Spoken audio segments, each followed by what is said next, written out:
Les renards sont de plus en plus présents dans nos villes et villages.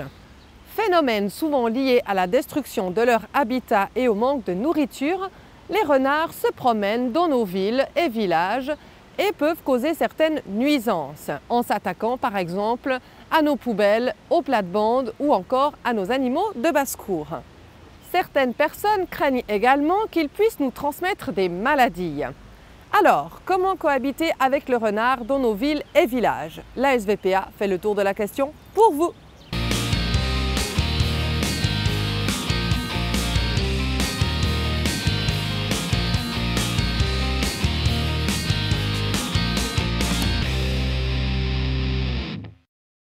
Les renards sont de plus en plus présents dans nos villages et nos villes. Animal de la faune, il voit son habitat naturel grignoté par nos constructions qui s'étalent jusqu'au bord des forêts et des champs. Du moment où nos habitations sont plus proches, nos restes de nourriture, nos arbres fruitiers et nos animaux de basse-cour sont plus facilement repérables et accessibles pour eux.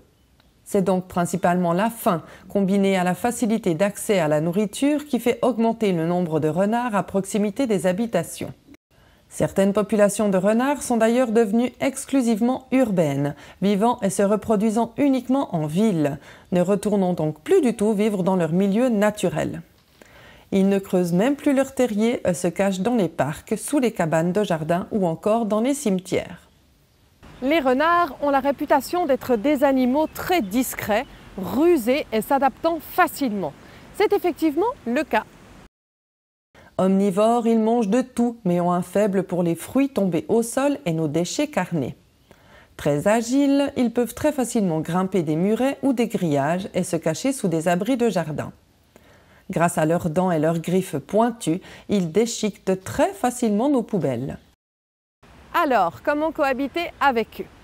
Les renards font partie de notre faune et malgré les nuisances qu'ils occasionnent, il est nécessaire de prendre en considération la problématique de manière globale et ne pas nier notre impact sur leur environnement. Une cohabitation saine avec le renard est possible. La SVPA vous donne quelques conseils. Si vous avez des animaux de basse-cour et que vous tenez à ce qu'ils soient protégés des renards, alors ne lésinez pas sur les moyens. Pensez à construire un enclos clôturé et fermé en installant, par exemple, une volière géante ou un poulailler fermé sur le dessus. Il ne pourra ainsi pas grimper le grillage pour ensuite redescendre de l'autre côté. Pensez également à daller ou grillager le sol et les rebords de l'enclos, car le renard creuse très bien et très vite. Il peut vous faire de gros trous et passer sous le grillage en une seule nuit seulement. Limitez l'accès à vos composts extérieurs ainsi que l'accès aux poubelles et aux gamelles des chats. Les containers qui débordent et les poubelles au sol sont facilement accessibles et sentent suffisamment fort pour que le renard les repère de loin. Couvrez les composts, disposez vos poubelles dans un espace fermé et les gamelles des chats à l'intérieur. Sortez les poubelles le jour du ramassage et non la veille. En outre, les renardeaux adorent jouer avec les outils de jardin et les chaussures qui traînent. Si vous ne les rangez pas, ils risquent alors de disparaître pendant la nuit. Ne leur donnez pas à manger volontairement et si vous en voyez un dans votre jardin, faites-le fuir afin qu'il garde son état sauvage et qu'il ne devienne pas au fur et à mesure un animal domestique.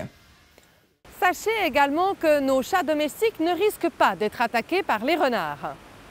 Les chats sont également des prédateurs et sont bien plus agressifs que les renards. Seuls des chats faibles ou malades pourraient attiser leur convoitise s'ils n'ont rien d'autre à se mettre sous la dent, mais logiquement, ces chats affaiblis devraient rester à l'intérieur. Enfin, en ce qui concerne les maladies transmissibles, ne soyez pas trop inquiets. La rage n'est plus présente en Suisse depuis de nombreuses années et l'échinococose ne concerne qu'un faible pourcentage de la population et peut être gérée par médication. Par précaution, ne touchez jamais à main nue une crotte de renard. Si des crottes sont présentes dans votre jardin, ramassez-les avec un cornet à crottes pour chien. Lavez toutes les baies et les fruits crus avant de les consommer, et ce même s'ils proviennent de la grande distribution. Pour résumer, la cohabitation avec le renard est possible si nous adaptons quelque peu nos comportements et faisons preuve de tolérance. Rangez vos affaires, Protégez vos animaux de basse-cour convenablement et ne laissez traîner aucun déchet à l'extérieur ou sur la voie publique. Vous pourrez ainsi profiter de l'observer discrètement et admirer cette bête magnifique avec plaisir plutôt que rancœur. Voilà, c'est tout pour aujourd'hui. Merci de nous avoir suivis et n'hésitez pas à vous abonner ou à laisser un commentaire. Si vous souhaitez plus d'informations, consultez notre site internet www.svpa.ch et si vous souhaitez nous soutenir, devenez membre de la SVPA. À bientôt pour un nouveau rendez-vous.